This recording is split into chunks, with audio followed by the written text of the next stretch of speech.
لونڈیوں کے مسئلے کی وضاحت، سوال نمبر 1، اکبر علی صاحب ہیں، یہ اکبر علی بیگ۔ قرآن مجید سورۃ المومنون کی آیت نمبر 5-6 کا ترجمہ یہ ہے، جو اپنی شرمگاہوں کی حفاظت کرتے ہیں بجز اپنی بیویوں کے یا ان عورتوں کے جو ان کے قبضے میں ہیں، یعنی لونڈیا، اس میں ان پر کچھ ملامت نہیں۔ یہاں پر کون سی لونڈیاں مراد ہیں؟ کیا ان کا رواج آج کل ہے کسی لڑکی کو پیسے دے کر خرید کر لونڈی بنانا؟ تو اسلام میں سخت منع ہے، از راہ کرم تفصیل سے وضاحت کیجیے۔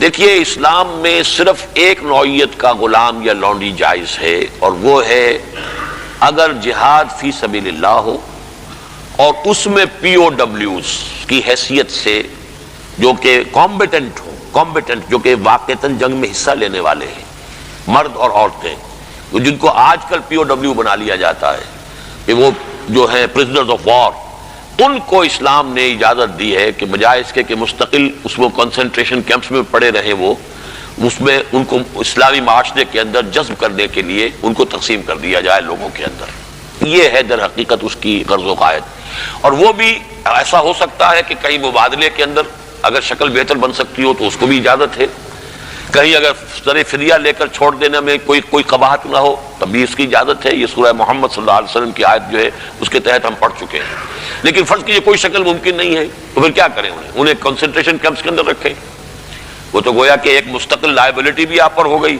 اور نمبر 2 یہ کہ ان کی اپنی زندگی اب نارمل ہو گئی۔ اس کی بجائے ان کو نارمل سوسائٹی میں جذب کرنے کا طریقہ یہ ہے کہ کلاس 2 سٹیزنز کی حیثیت سے وہ مسلمانوں میں اس معاشرے میں دے دیے جائیں۔ اس طرح کی جو خواتین ہوں گی ان کے ساتھ تعلق جو ہے جنسی وہ جائز ہے۔ یہ لونڈیاں جو اس طریقے سے لونڈی بنی ہو اس کی فروخت بھی جائز تھی۔ کسی آزاد مرد یا عورت کو پکڑ کر لونڈی یا غلام بنا لینا حرام مطلق ہے۔ یعنی جو کیا تھا انہوں نے امریکنز نے کہ افریقہ سے پکڑ کر لوگوں کو جو ہے وہ جال ڈالا اور آدمی کو لیا اور لے گئے اور زنجیروں میں جکڑ کر امریکہ میں لے گئے اور پھر انہیں غلام بنا کر رکھا، یہ حرام مطلق ہے۔ اسلام کی تاریخ اس نوع کے کسی بھی غلط حرکت سے بالکل پاک ہے، خالی ہے، صرف جنگ کے اندر۔ اور اس کا بھی میں نے آپ کو بتا دیا کہ یہ سارے اگر اس میں آپشنز نہیں ہیں تو پھر یہ کہ آپ انہیں غلام بنا سکتے ہیں اور ان کی پھر فروخت بھی ہو سکتی ہے۔ یہ ہے جو میرے علم میں ہے۔ باقی کسی کو خام خواہ آپ نے خرید لیا اور کسی کو پکڑ کر کسی آزاد کسی مرد یا عورت کو اور زبردستی لے جا کر کے بھیجا، یہ تو بالکل حرام مطلق ہے، بہت بڑا جرم ہے۔ یہ ضمنی سوال ایک صاحب نے کر دیا ہے کہ نکاح ان لونڈیوں سے بھی کرنا ہوگا۔ نہیں، نکاح لازمی نہیں ہے لونڈیوں کے ساتھ۔ نکاح تو کر لیا تو پھر تو زوجہ ہو گئی، وہ علیحدہ کیٹیگری کہاں رہی۔ لیکن ترغیب دی گئی ہے کہ اگر آپ کسی لونڈی کو آپ کی وہ لونڈی تھی، وہ تھی پی او ڈبلیو کے طریقے سے آئی تھی، کنیز تھی، آپ نے اسے آزاد کیا، اس سے نکاح کر لیا، بہت بڑا نیکی کا کام ہے۔ تو ایمینسیپیشن جو تھی غلاموں کی اور کنیزوں کی آزادی کے لیے راستہ اللہ تعالیٰ نے یہ پیدا کیا کہ بہت سے گناہ ایسے ہیں کہ جن کا کفارہ یہ رکھ دیا گیا، غلام آزاد کرو، غلام آزاد کرو، اور اسی طریقے سے اس کو بہت بڑا نیکی کا کام قرار دیا گیا۔ فک و رقبۃ، گردنوں کا چھڑا دینا، آزاد کر دینا، یہ بہت بڑی نیکی ہے۔ تو اس حوالے سے اس کا معاملہ اسی طریقے سے کسی لونڈی کے ہاں سے اولاد اگر ہو گئی تو اب وہ ام ولد ہو گئی، اب وہ لونڈی نہیں رہی، ام ولد ہو گئی، اسے فروخت آپ نہیں کر سکتے، وہ آپ ہی کے ہاں رہے گی، لیکن یہ کہ وہ آپ کا اس کا درجہ جو ہے عام کنیز سے وہ بڑھ جاتا ہے۔ یہ تفصیلی قوانین ہے۔ اصولی سوال جہاں تک تھا اس کے حد تک میں نے عرض کر دیا ہے کہ اسلام میں یہ راستہ اب بھی کھلا ہے، اور اس کی حکمت کیا ہے اس پر میں بھی بہت غور کرتا رہا، اس لیے کہ بظاہر تو عام خاص طور پر آج کل کے حالات میں یہ چیز جو ہے ذہن انسان کا اس کو قبول نہیں کرنے کو تیار ہوتا کہ اس طرح کا معاملہ بھی ہونا چاہیے۔ لیکن میں یہ سمجھتا ہوں کہ وہ جو جہاد فی سبیل اللہ آخری دور میں ہونے والے ہیں، جن میں کہ حضرت مہدی اور حضرت عیسیٰ علیہ السلام کا معاملہ بھی ہوگا، اس میں سمجھتا ہوں یقیناً کوئی ایسے مراحل آئیں گے کہ جہاں اس انسٹیٹیوشن کو انووک کرنے کی ضرورت پیش آئے گی، اس کے لیے کہ اس کا راستہ شریعت کے اندر باقی رکھا گیا، کھلا رکھا گیا، اگرچہ اس کے بڑی پابندیاں لگا دی گئیں۔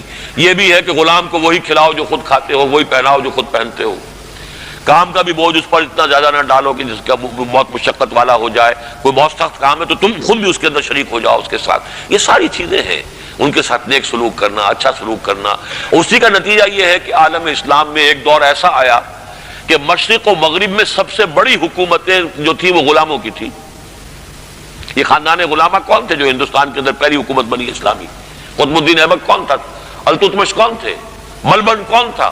یہ سب کون؟ سپکدگین کون تھے؟ الکتوین کون تھے؟ یہ خود محمود غواری کون تھے؟ محمود غزنوی، یہ سب کے سب غلام تھے۔ اسی طریقے سے ممالک کی حکومت مصر میں، ہندوستان میں خاندان غلامہ اور ممالک مملوک کی جمع ہے، مملوک غلام کو کہتے ہیں۔ تو ممالک کی حکومت مصر میں، عالم اسلام کی دو عظیم ترین حکومتیں غلاموں کی تھیں، اس لیے کہ غلاموں کو وہ سٹیٹس دیا اسلام نے، اتنے اونچے، اور ایسے ایسے غلام جو اتنے بڑے اساتذہ بن گئے کہ شہزادے ان کی جوتیاں سیدھی کرنے کو اپنے لیے فخر سمجھ رہے ہیں، اس لیے کہ عالم دین بن گئے، اتنا بڑا علم انہوں نے حاصل کر لیا کہ اب وہ جو شہزادے جو ہیں وہ ان کی خدمت کر رہے ہیں۔ تو اسلام نے اس کے لیے بڑا حکیمانہ انداز اختیار کیا ہے۔ ایک یہ کہ پہلے ان کو بڑے نیچرل انداز میں معاشرے کے اندر جذب کر دیا جائے، بجائے اس کے کہ اب نارملی وہ کنسنٹریشن کیمپس کے اندر پڑے ہوں اور سڑ رہے ہوں، وہاں پر ان کی زندگی نہ زندوں کی ہے نہ مردوں کی ہے، اس کی بجائے یہ شکل اختیار کر لی گئی، ان کے ساتھ حسن سلوک کی ترغیب دی گئی، ایمنسیپیشن کے راستے کھول دیے گئے۔ باقی اس انسٹیٹیوشن کو بالکل ختم اس لیے نہیں کیا گیا میرے نزدیک، واللہ عالم، کہ اس انسٹیٹیوشن کو انووک کرنے کی ضرورت پیش آئے گی آخری دور کی جنگوں میں، واللہ عالم۔